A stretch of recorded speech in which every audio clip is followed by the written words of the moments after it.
My name's GinaMilicia. I am predominantly a people photographer, so I photograph portraits for the entertainment industry, editorial, advertising, lifestyle, and I also do quite a bit of travel photography now.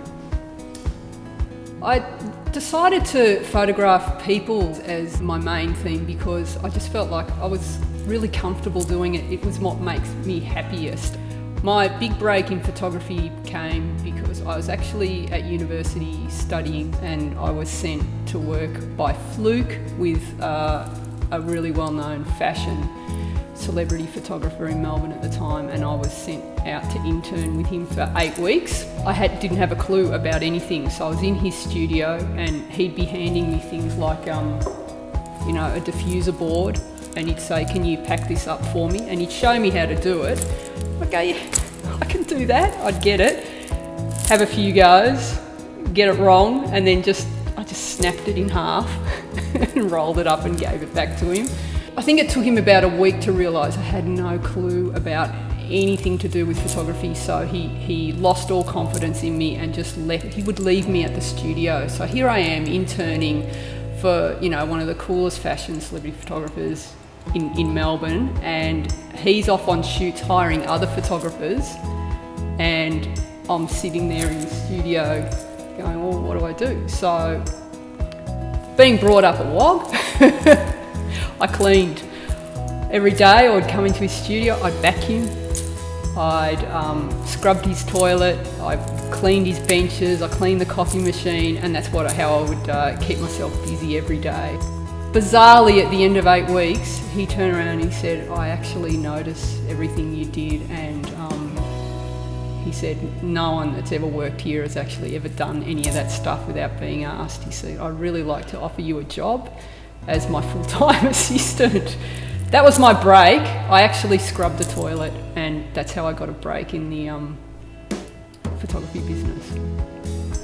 I'm always inspired by people's stories, and I actually actively look for stories of people who have failed again and again and again and again and then succeeded, and that really inspires me. So something I've always done through my career is whenever I've met anyone who's successful in business, and that's the lady who runs the corner store, or at any business, I ask them about their story, and it's actually one of the things that kept me going when I was starting out in the early years. I always wanted to know what people's stories were. So they're the people who inspire me, the ones that get 100 no's and they still get up and try again, and it's on the 101st that they get a yes and they keep going. That's the most inspiring thing. If I was starting my business today and I was an emerging photographer, the best marketing advice I would have would be to use social media. You're your own best marketing. So you're the brand, you are the brand. So if you walk around and you are passionate about what you do, that's a really addictive thing. People are really attracted to people who love what they do, and you see it everywhere. And you tell your story. You're never selling, you just tell your story, and people want a part of that. So it doesn't matter what kind of photography you're doing. If you're sharing that on social media, and people see that you love what you do, and they all want to invest in that. They all want to come along for the ride with you. So the thinking always needs to be, it's not about what can I get from my market, it's what can I give.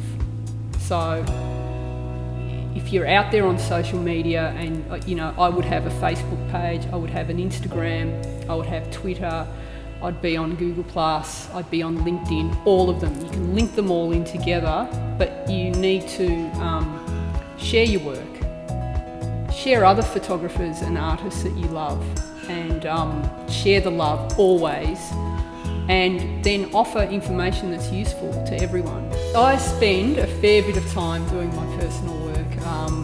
I am easily distracted by shiny things, so I can often be researching a job for a client, and suddenly I'll find myself on another website finding a cool location or something, and I'll store it away for another time that I can actually do my own personal work. I think it's really important to do a lot of personal work. It keeps you fresh. It's good for the soul. It makes you happy. You know, if you just continually shoot for the money jobs, you start to lose. Your work starts to go in another direction, because when you're working with clients, there's a certain way that they like you to shoot, and you do tailor to that. But you've always got to back yourself and continue to follow the things that you love and allow them to take you in another direction, and you'll find that the clients are going to follow you in that direction as well. So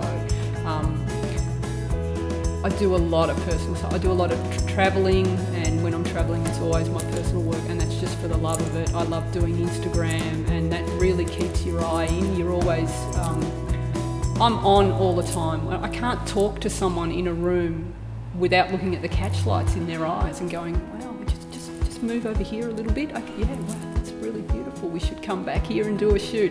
So I'm always looking. I'm obsessed with clouds. I'm obsessed with bikes and cars and everything. So everywhere is an image, and I'm always looking out for the next image that I want to shoot.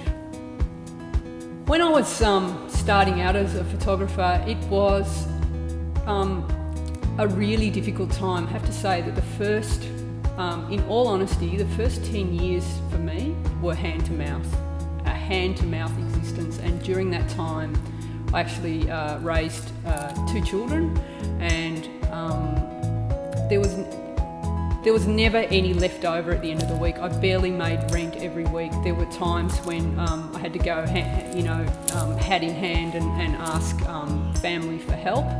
And there was probably about 5 serious occasions when I thought about pulling the plug and not doing it anymore.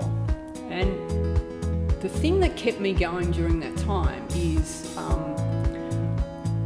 I've just always had this unwavering self-belief that this is what I'm supposed to be doing, and there's nothing else I want to do.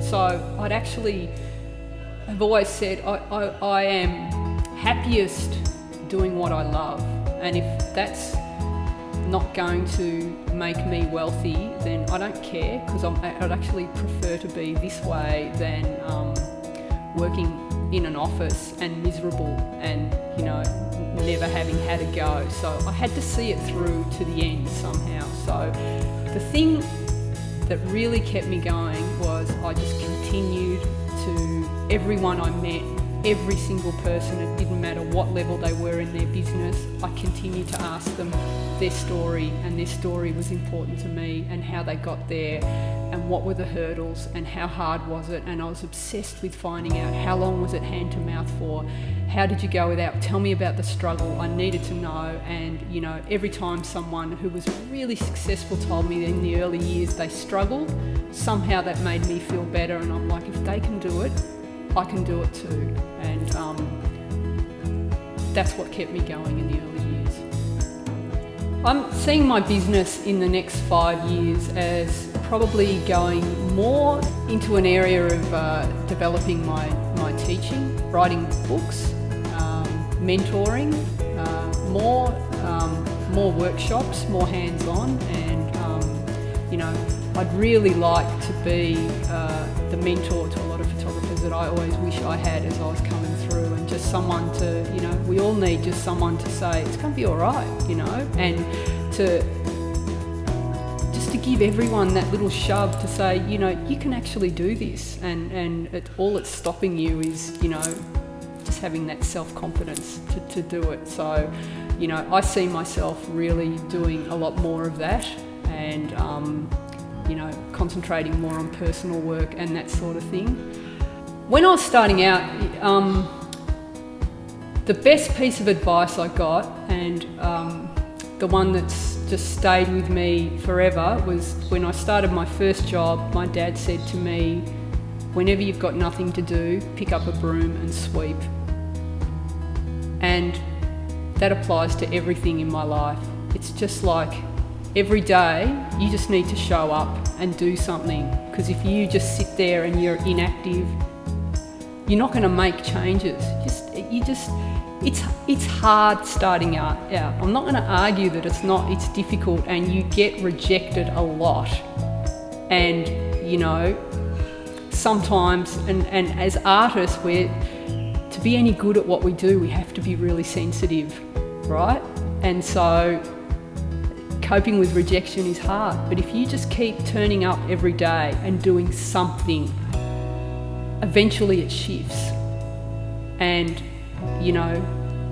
eventually someone will give you a job, and then that grows, and it's 2 people, and 2 people become 4, and it becomes 8, and you have to keep backing yourself and supporting yourself, because it just gets better. It does.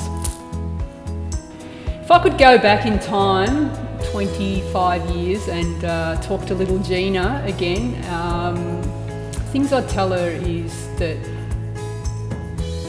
you need to embrace rejection and not take it personally. You need to know that for every 100 no's you get, there's going to be a yes, and to push through that as hard as it is. To know that rejection's never personal.